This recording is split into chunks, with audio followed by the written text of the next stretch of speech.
আসসালামু আলাইকুম সবাইকে। আজকের ভিডিওটা হচ্ছে আমার যারা ছোট ভাই বোন আছে, অর্থাৎ যারা এইচএসসি এক্সাম দিচ্ছ তাদের জন্য। যারা এইচএসসি এক্সাম দিচ্ছ তারা শুধু 1 মিনিট এই কাজটা একটু করে নাও ভাইয়ারা।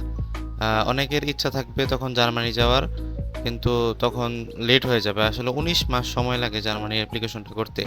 তোমরা শুধু যে আমি যেভাবে দেখিয়ে দিচ্ছি তোমরা এইভাবে একটু করে নাও, কারণ 19 মাস সময় লাগে। এতদিন তোমাদের ওয়েট, মানে তোমাদের করতে মন চাবে না।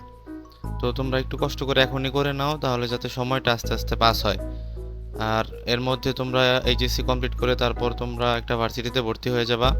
13 বছরের একটা স্টাডি এক্সপিরিয়েন্স হয়ে যাবে, তারপর তোমরা অ্যাপ্লাই করতে পারবা সহজেই জার্মানিতে। এখনই একটা অ্যাপয়েন্টমেন্ট নিয়ে নাও, যাতে তোমাদের জন্য আর দেরি না হয়। হ্যাঁ, আমি যেভাবে দেখিয়ে দিচ্ছি সেভাবে শুধু করো। এভাবে করলেই হবে। আমার আরেকটা ভিডিও আছে ইউটিউব চ্যানেলে জার্মানি অ্যাপয়েন্টমেন্ট নিয়ে। ওই ভিডিওটা পারলে একটু দেখে নাও, ওইটাতে আমি আরো ভালোভাবে বুঝিয়ে দিয়েছি। আর এটা করতে কিন্তু পাসপোর্টের প্রয়োজন। যাদের পাসপোর্ট আছে তারা করো, আর যাদের নাই তারা পাসপোর্টের জন্য অ্যাপ্লিকেশন করে ফেলো। পাসপোর্ট আসলে তারপর অ্যাপ্লাইটা করো।